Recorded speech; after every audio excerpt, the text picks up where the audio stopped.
अस्सलाम वालेकुम दोस्तों ਤੁਹਾਡੇ ਨਾਲ ਇੱਕ ਬੜਾ ਰੀਅਲ ਕਿੱਸਾ ਸ਼ੇਅਰ ਕਰਦਾ ਕਿ ਇੱਕ ਬੱਚੀ ਨੂੰ ਦੇਖਿਓ ਕਿ ਉਹਦੇ ਨਸੀਬ ਦੇ ਵਿੱਚ ਕਿਹੜੀਆਂ ਚੀਜ਼ਾਂ ਤੇ ਕਿਸ ਤਰ੍ਹਾਂ ਖਦੋਖਾ ਲਾ ਕੇ ਤੇ ਕਿੱਥੇ ਉਹਨੂੰ ਭਾਵੇਂ ਦੱਸਦਾ ਕਿ ਤੇਰੇ ਹੱਥ ਦੇ ਵਿੱਚ ਆ ਜਿਹੜੀਆਂ ਲਕੀਰਾਂ ਇਸ ਤਰ੍ਹਾਂ ਹੋਣਗੀਆਂ ਤੇ ਉਹ ਕਿੰਨਾ ਮੁਸ਼ਕਲਾਂ ਤੋਂ ਗੁਜ਼ਰ ਕੇ ਤੇ ਇੱਕ ਸਟੇਜ ਐਸੀ ਆਉਂਦੀ ਹੈ ਕਿ ਉੱਥੇ ਸ਼ਰਮਿੰਦਾ ਕਰ ਦਿੰਦੀ ਬਹੁਤ ਸਾਰੇ ਲੋਕਾਂ ਨੂੰ। ਗੌਰ ਨਾਲ ਸੁਣਿਓ।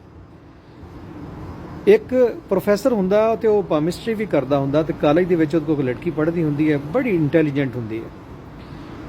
ਇੱਕ ਦਿਨ ਉਹ ਪ੍ਰੋਫੈਸਰ ਟ੍ਰੇਨ ਦੇ ਵਿੱਚ ਸਫ਼ਰ ਕਰ ਰਿਹਾ ਹੁੰਦਾ ਤੇ ਉਹ ਉਸੇ ਬੱਚੀ ਨੂੰ ਦੇਖਦਾ ਕਿ ਦੌੜ ਕੇ ਆ ਕੇ ਇੱਕ ਸੀਟ ਦੇ ਥੱਲੇ ਵੜ ਜਾਂਦੀ ਹੈ ਤੇ ਪ੍ਰੋਫੈਸਰ 4-5 ਸੀਟਾਂ ਅੱਗੇ ਬੈਠਾ ਹੁੰਦਾ ਤੇ ਉਹਨੇ ਉਹਦਾ ਹੱਥ ਦੇਖ ਕੇ ਉਹਨੂੰ ਆਖਿਆ ਸੀ ਕਿ ਬੱਚਾ ਇੱਕ ਦਿਨ ਵਕਤ ਆਏਗਾ ਤੇਰੇ ਤੇ ਕਿ ਤੂੰ ਪਰੇਸ਼ਾਨ ਰਹੇਂਗੀ, ਲੇਕਿਨ ਇੱਕ ਵਕਤ ਉਹ ਵੀ ਆਊਗਾ ਕਿ ਤੂੰ ਇਨਸ਼ਾਅੱਲਾ ਦੁਨੀਆ ਦੇ ਲੈਣ ਲਾਡਾਂ ਦੇ ਵਿੱਚ ਤੇਰਾ ਨਾਂ ਹੋਏਗਾ ਔਰ ਤੂੰ ਆਪਣੇ ਮੁਲਕ 'ਚ ਨਹੀਂ ਰਹੇਂਗੀ, ਦੂਸਰੇ ਮੁਲਕਾਂ 'ਚ ਜਾ ਕੇ ਇਨਸ਼ਾਅੱਲਾ ਤੂੰ ਆਪਣੀ ਸ਼ਾਹੀ ਕਰੇਂਗੀ। ਲੇਕਿਨ ਉਹ ਬੜੀ ਪਰੇਸ਼ਾਨ ਸੀ। ਉਹਦੇ ਵਾਲਿदैन ਦਾ ਅਚਾਨਕ ਐਕਸੀਡੈਂਟ ਹੋ ਗਿਆ, ਚਵਲ ਉਹਦੇ ਪਿੱਛੇ ਲੱਗ ਗਏ।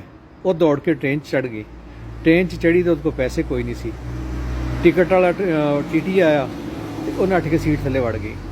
ਉਸ ਪ੍ਰੋਫੈਸਰ ਨੇ ਉਹਨੂੰ ਦੇਖ ਲਿਆ ਕਿ ਮੈਂ ਇਸ ਬੱਚੀ ਨੂੰ ਲੈਕਚਰ ਦਿੰਦਾ ਰਿਹਾ, ਮੇਰੇ ਕੋਲ ਪੜ੍ਹਦੀ ਰਹੀ ਹੈ ਤੇ ਉਹ ਜਦੋਂ ਉਹਨੇ ਟੀਟੀ ਨੇ ਆਖਿਆ ਹਾਂ ਵੀ ਬੇਟਾ ਤੂੰ ਥੱਲੇ ਸੀਟ ਤੇ ਵੜੀ, ਬਾਹਰ ਨਿਕਲ ਟਿਕਟ ਦੇ, ਤੇ ਪ੍ਰੋਫੈਸਰ ਨੇ ਆਖਿਆ ਜੀ ਟਿਕਟ ਮੈਂ ਦੇਣੀ ਹੈ, ਮੇਰੇ ਨਾਲ ਆ। ਪ੍ਰੋਫੈਸਰ ਨੇ ਉਹਦੇ ਪੈਸੇ ਦਿੱਤੇ, ਪੈਸੇ ਦੇ ਕੇ ਉਹਨੂੰ ਆਪਣੇ ਨਾਲ ਬਿਠਾ ਲਿਆ। ਬਿਠਾ ਕੇ ਤੇ ਕਹਿਣ ਲੱਗਾ ਬੇਟਾ ਕੀ ਪਰੇਸ਼ਾਨੀ ਬਣੀ? ਆਖੇ ਅੰਕਲ ਇਸ ਤਰ੍ਹਾਂ ਹੋ ਗਿਆ, ਮੈਨੂੰ ਸਰ ਇਸ ਤਰ੍ਹਾਂ ਹੋ ਗਿਆ ਕਿ ਮੇਰੇ ਵਾਲਿदैन ਅੱਲਾ ਨੂੰ ਪਿਆਰੇ ਹੋ ਗਏ, ਮੈਂ ਇਕੱਲੀ ਉਹਨਾਂ ਦੀ ਔਲਾਦ ਸੀ ਤੇ ਬਹੁਤ ਜ਼ਿਆਦਾ ਪਿਆਰਾਂ 'ਚ ਰਹੀ ਹਾਂ, ਲੇਕਿਨ ਅੱਜ ਪਰੇਸ਼ਾਨੀਆਂ ਇਹ ਹੈ ਕਿ ਮੇਰੇ ਘਰ ਵਾਲਾ ਹਰ ਬੰਦਾ ਬੇਗੈਰਤੀ ਨਾਲ ਦੇਖਦਾ ਤੇ ਮੈਂ ਦੌੜ ਕੇ ਆਪਣੀ ਜਾਨ ਬਚਾ ਕੇ ਟ੍ਰੇਨ 'ਚ ਵੜ ਗਈ ਹਾਂ ਕਿ ਕਿਤੇ ਹੋ ਸਕਦਾ ਮੈਨੂੰ ਕੋਈ ਸਹਾਰਾ ਮਿਲ ਜਾਏ। ਕਿ ਬੇਟਾ ਪਰੇਸ਼ਾਨ ਨਹੀਂ ਹੋਣਾ। ਉਹ ਪ੍ਰੋਫੈਸਰ ਉਹਨੂੰ ਇੱਕ ਐਸੇ ਅਦਾਰੇ 'ਚ ਲੈ ਗਿਆ ਜਿਹੜਾ ਪੜ੍ਹਾਉਂਦੇ ਲਿਖਾਉਂਦੇ ਵੀ ਸੀ। ਉਹਨਾਂ ਨੇ ਉਹਨੂੰ ਬਿਲਕੁਲ ਅਦਾਰੇ 'ਚ ਜਾ ਕੇ ਉੱਥੇ ਯਾਨੀ ਛੱਡ ਦਿੱਤਾ ਕਿ ਉਹ ਟਰਸਟ ਟੈਬ ਅਦਾਰਾ ਸੀ। ਉੱਥੇ ਉਹ ਬੱਚੀ ਪੜ੍ਹਨਾ ਸ਼ੁਰੂ ਕਰ ਦਿੱਤਾ। ਉੱਥੇ ਹੀ ਇੱਕ ਉਹਦਾ ਦੋਸਤ ਬਣਿਆ, ਉਹਦੇ ਨਾਲ ਉਹਦੀ ਸ਼ਾਦੀ ਹੋ ਗਈ। ਉਹਦੇ ਨਾਲ ਸ਼ਾਦੀ ਹੋ ਕੇ ਦੋਨੋਂ ਯੂਰਪ ਚਲੇ ਗਏ। ਇਹ ਜਿਹੜਾ ਪ੍ਰੋਫੈਸਰ ਸੀ ਇਹ ਕਿਸੇ ਲੈਕਚਰ ਦੇਣ ਵਾਸਤੇ ਯੂਰਪ ਗਿਆ।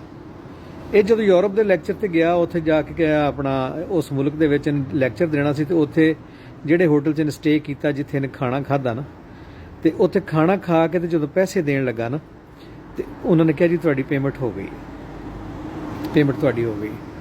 ਤੇ ਜਦੋਂ ਕਿਹਨੇ ਪੁੱਛਿਆ ਵੀ ਕਿਹਨੇ ਪੇਮੈਂਟ ਕੀਤੀ ਹੈ, ਆਖੇ ਜੀ ਉਹ ਮੁਹਤਰਮਾ ਨੇ ਕੀਤੀ, ਉਹ ਇੱਥੇ ਦੀ ਲੈਣ ਲਾਰਡ ਔਰਤ ਆ, ਉਹਨਾਂ ਨੇ ਪੇਮੈਂਟ ਕੀਤੀ ਹੈ। ਪ੍ਰੋਫੈਸਰ ਜਾ ਕੇ ਮਿਲਿਆ, ਅੱਖਾਂ 'ਚ ਪਾਣੀ ਆ ਗਿਆ, ਉਹ ਬੱਚੀ ਦੇ ਵੀ ਤੇ ਉਹਦੇ ਵੀ। ਤੇ ਸਰ ਤੁਸੀਂ ਮੇਰਾ ਇੱਕ ਬਿੱਲ ਪੇ ਕੀਤਾ ਸੀ, ਤੁਹਾਨੂੰ ਯਾਦ ਹੋਣਾ, ਮੇਰੇ ਕੋਲ ਟਿਕਟ ਨਹੀਂ ਸੀ, ਤੇ ਨਾਲ ਰੋਣ ਲੱਗ ਪਈ। ਪ੍ਰੋਫੈਸਰ ਵੀ ਰੋਣ ਲੱਗ ਪਿਆ, ਗੱਲ ਨਾਲ ਲਾ ਲਿਆ ਕਿ ਬੇਟੇ ਮੈਨੂੰ ਅੱਛੀ ਤਰ੍ਹਾਂ ਯਾਦ ਹੈ, ਲੇਕਿਨ ਸਰ ਅੱਜ ਮੈਂ ਇਸ ਹਾਲਤ 'ਚ ਹਾਂ ਕਿ ਮੈਂ ਹੋਟਲ ਇਸ ਟਾਈਮ ਇਸ ਖਰੀਦ ਸਕਦੀ ਹਾਂ, ਮੇਰੇ ਸਰ ਨੇ ਇੱਥੇ ਖਾਣਾ ਖਾਧਾ।